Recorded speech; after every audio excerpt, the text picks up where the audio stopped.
562, you're on PokerSesh. What's up, Lyman? It's PokerMentor. Hey, PokerMentor. How do you afford your rock and roll lifestyle? I don't know. Just save money.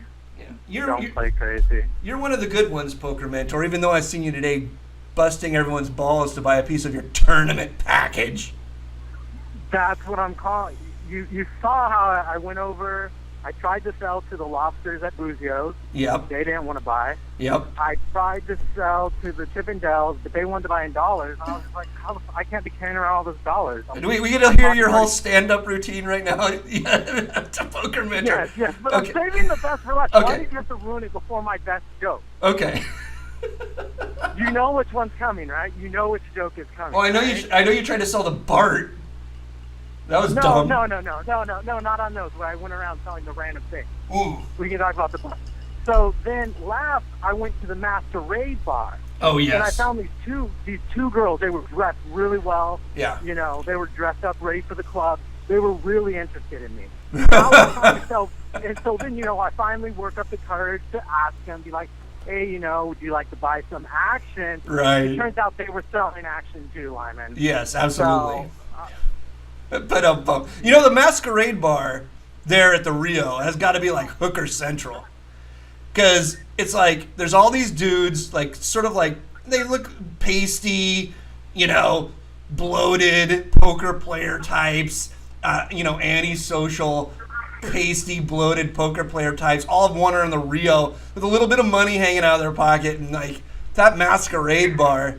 There's no masquerade, really. I mean, nobody's hiding it. That's just like Hooker Central. They should just set up a brothel right there and get it over with. I agree. That you pretty much just hit it spot on the nose. But so, just first of all, I want to bring out is it did bring me good satisfaction when I tried to sell you action. Yes, you did. And get you unstuck, and try to get you unstuck on my WSOP comp, and you passed up on it. So I just want to let you know that I tried to get you unstuck, Lyman. Yes. But you passed up. Somehow I feel like I can probably dig out of it on my own without staking the PokerMentor. Because I staked you before and you fucking lost me money twice.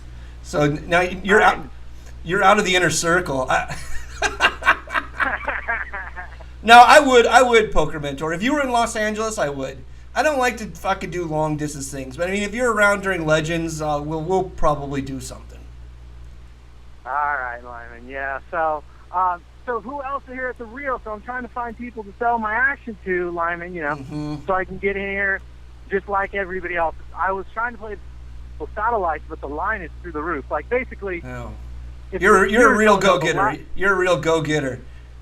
You're the type of this isn't helping you. No, seriously, I'm selling my action, but it's kind of a joke because on the last day of the Rio, if nobody's been here before the main event, it's just like degen central of people trying to get in, like blind 1K flips. Yes. Like for 1K satellites, we have like the best sit and go structure. Everybody now is like, let's make it 10 minutes, let's make it 5 minutes. They're just blindly trying to rip their money in with their lammers to get in. So. I mean, if you haven't been here, the last day of the Rio and single tables and like all the satellites are just nuts. Yeah, the last day is usually when everybody starts. The people are like, "I'm selling. Hey, anybody want a piece of my package at 1.5?" That's like 2 weeks before the main. A week before the main, they're like 1.3. Like day 1A, they're like, "Oh, it's out of 1.1." There's a very limited amount left. And then like on day 1C of the main, they're like, "Hey, does anyone want a piece of my package? I suck your dick." Pretty much.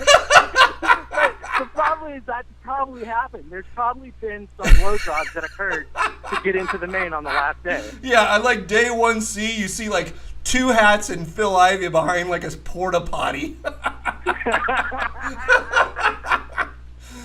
Well, Two Hats told me that he had 10% of his main left, and he was going to go up to Phil Ivey and just be like, "Hey, give me some money for the rest of my main." Did that actually happen? You know how we made fun of Two Hats for just blindly giving Espenderry a bunch of money? Yes. And then we made fun of him for like going to Kessler and getting on little video poker. Yes. That shit actually worked out for him. That guy just runs so good in life. Because Espanderi has, like, I don't even know, he has, like, at least 25% last time I heard. Wow. He just went up to Espanderi, and Espanderi's like, cool. And then Kessler, like, he went up to Kessler, and Kessler sold, and he said, hey, Kessler, you know anybody who wants to buy it? And Kessler just tells these two dudes, like John Racner and, like, Don Monet or something like that, like, hey, buy this kid's action. And so they just toss him money. So all the crap we made fun of him, he actually ends up running good. Well, he runs good at getting staked. I mean, that's not. I don't consider that exactly running good. It's like he hustles hard. I mean, he's not a hustler, but he hustles hard. Like when I'm hanging out with him, he goes up to everybody and talks to them. So I mean, that's just something that like I could never do. I don't think that's really your personality either. But Two Hats just fucking scurries around the room talking to every single person. So I mean, basically, that's how you get staked for things. I mean, it's like a guy posted on my Twitter today. It's sort of no different than doing a startup company and having to go everybody ask for money. I mean, the more people you ask, the more likely you are that one of them's going to be in a good mood and toss you a bone, you know. It's nothing I want to do. That's how you do it, because I haven't really been asking people. I've just been tweeting out nonsense and seeing who would buy. Yeah. You know, I just thought that's what you do. And then I went to Bart, and I was telling Bart my Netflix story. Right. And then he was like, so I didn't know you were selling. I was like, yeah, because I fucked up my sales pitch after the misclick. Like, I don't understand me to use misclick and then ask you to buy. Like, that's why. Well, I don't know. Just play in a fucking tournament you can afford. That's better. You did good when you played in the $1,000 tournament. You did good. All right. I know. Thank you for not buying my action. That made me like $8,000. I saved you some money. Good. You can buy me a drink. All right.